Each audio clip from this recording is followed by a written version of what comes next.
ನಿನ್ನ ನಾಚಿಕೆ ಆಗಲ್ದಿರ ನಿನಗೆ ಹಿಂಗ ಬಂದು ಕೂತಿದೀಯಲ್ಲ. ದೊಡ್ಡ ಪೊಯ್ಲು ಅಂತಾರ ಹೋಗಿದ್ದೆ ಇವ್ರಿಗೆ ಕಾವಲಾಗಿರ್ತೀನಿ ಅಂತ.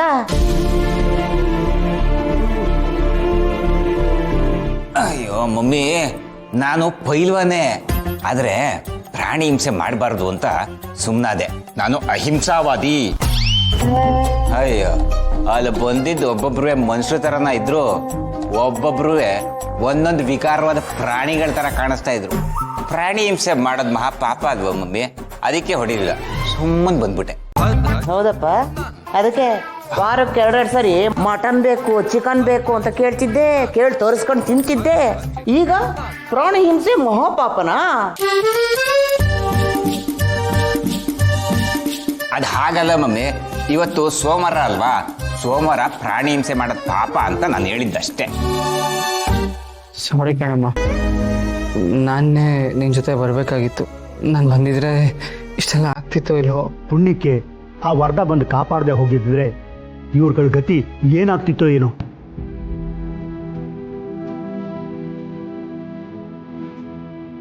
ನಮ್ಗಳ ಗತಿ ಬಿಡ್ರಿ ಏನಾಯ್ತು ಸರಿ ಹೋಗ್ತಿತ್ತು. ಆದರೆ ಸರಿಯಾಗಿ ಟೈಮ್ಗೆ ಆ ವರ್ಧ ಬಂದಿದ್ರಿಂದ ಮಗಳು ಬದುಕೊಂಡು, ಇಲ್ಲ ಅಂತಿದ್ರೆ ವರಲಕ್ಷ್ಮಿ ಗತಿ ಏನಾಗ್ತಿತ್ತು. ಒಂದು ಹೆಣ್ಣನ್ನ ಕಷ್ಟದಿಂದ ಕಾಪಾಡಿದರೆ ಅಂದ್ರೆ ಅವನೇ ನಿಜವಾದ ಗಂಡಸು.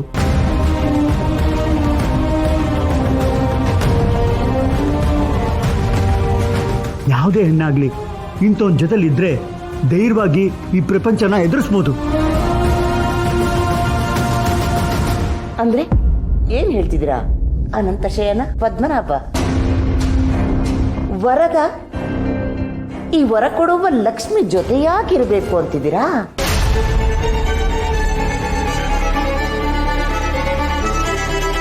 ನಾನು ಹಾಗೆ ಹೇಳಲಿಲ್ಲ, ಲೋಕಾರೂಢಿಯಾಗಿ ಹೇಳಿದೆ ಅಷ್ಟೇ.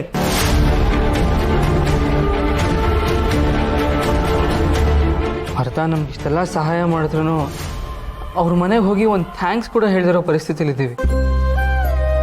ನಾನು ಆಸ್ಪತ್ರೆ ಹತ್ರ ಅವನಿಗೆ ಥ್ಯಾಂಕ್ಸ್ ಹೇಳೋಣ ಅಂತ ಹೋದೆ, ಅಷ್ಟೊತ್ಕೊಂಡು ಹೊರಟ್ಬಿಟ್ಟಿದ್ದ.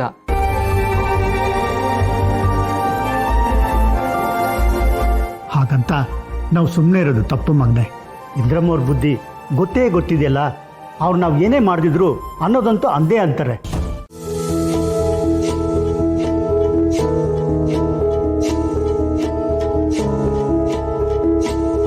ನಾನು ನಿಮ್ಮ ಹತ್ರ ಎಲ್ಲ ಒಂದು ವಿಷಯ ಮಾತಾಡಬೇಕು. ಕೆಲಸದ ಒತ್ತಡದಲ್ಲಿ ಮರ್ತು ಹೋಗ್ಬಿಟ್ಟೆ, ಅದಕ್ಕೆ ಹೇಳಲಿಲ್ಲ. ನರ್ಸಯ್ಯನವ್ರು ಫೋನ್ ಮಾಡಿದರು. ನರ್ಸಯ್ಯನವರು ತುಂಬ ದಿನಗಳ ಮೇಲೆ ಫೋನ್ ಮಾಡಿದ್ದಾರೆ. ಏನಾದ್ರು ಹೇಳಿದ್ರಣ್ಣ? ಉತ್ಸವದ ಬಗ್ಗೆ ಏನಾದ್ರು ಗೊತ್ತಾಯ್ತಾ? ಹೌದು ಕಣ, ಯಾವುದೋ ಸೂತ್ಕ ಇತ್ತಂತೆ, ಅದಕ್ಕೆ ಪೋಸ್ಟ್ಪೋನ್ ಮಾಡಿದ್ರಂತೆ. ಈಗ ನಾಡಿದ್ದೇ ಪುಷ್ಕರಣಿ ಉತ್ಸವ ನಡೆಸ್ತಾ ಇದ್ದಾರಂತೆ. ನಾಡಿದ್ದೇನಾ? ಹೌದು, ಅದಕ್ಕೆ ನಾವೆಲ್ಲರೂ ಬ್ಯುಸಿ ಇರ್ತೀವಿ, ಬರಕ್ಕಾಗತ್ತಾ ಅಂತ ಕೇಳಕ್ಕೆ ನರ್ಸಯ್ಯನವ್ರು ಫೋನ್ ಮಾಡಿದ್ರು. ಸಾಲಿಗ್ರಾಮಕ್ಕೆ ಹೋಗಿಂತ ಮುಖ್ಯವಾದ ಕೆಲಸ ನನಗೇನಿರುತ್ತೆ, ಅದಕ್ಕೆ ಎಲ್ಲ ಕೆಲಸ ಮುಗಿಸ್ಕೊಂಡು ಬರ್ತೀನಿ ಅಂದೆ. ಅಂದ್ರೆ ಸಾಲಿಗ್ರಾಮಕ್ಕೆ ನಾವೆಲ್ಲ ನಾಳೆನೆ ಹೋಗ್ತಾ ಇದ್ದೀವಿ.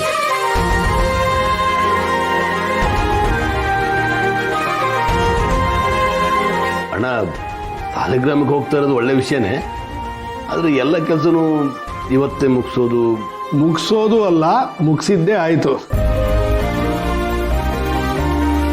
ಏನೋ ಈ ವಾರದಲ್ಲಿ ಸಾಲಿಗ್ರಾಮಕ್ಕೆ ಹೋಗ್ಬೇಕಾಗಬಹುದು ಅಂತ ನನಗೆ ಅನಿಸಿತ್ತು. ಅದು ಎಲ್ಲ ಕೆಲಸ ಬೇಗ ಮುಗಿಸ್ಕೊಂಡೆ, ಉಳಿದಿದ್ದ ಕೆಲಸ ಸುಬ್ಬು ಮುಗಿಸಿರ್ತಾನೆ.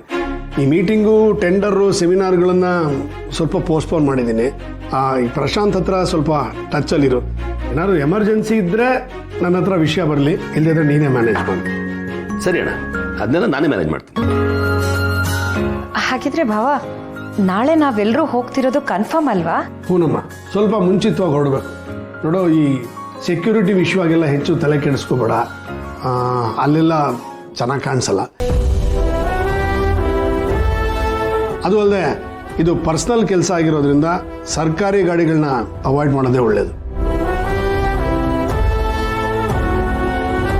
ಸರಿ ಈ ವಿಷಯ ಸ್ವಲ್ಪ ಲೇಟಾಗಿ ಗೊತ್ತಾಗಿದೆ, ನಿಮಗೆಲ್ಲ ಹೊರಡೋದು ಕಷ್ಟ ಆಗ್ಬೋದು, ಆದರೂ ವಿಧಿ ಇಲ್ಲ, ಹೊರಡಲೇಬೇಕಕ್ಕ. ಎಲ್ಲರೂ ಆದಷ್ಟು ಬೇಗ ರೆಡಿಯಾಗಿ.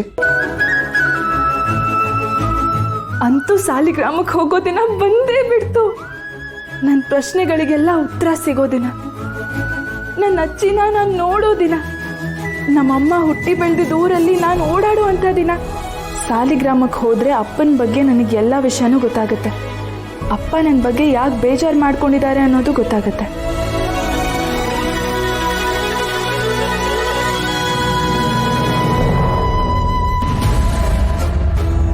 ಹಾಗೇನೆ ಅತ್ತೆ ಯಾರನ್ನೋ ಕೂಡ ಹಾಕಿದಾರಲ್ಲ, ಅವ್ರು ಕೂಡ ಸಾಲಿಗ್ರಾಮ ಅಂತಿದ್ರು.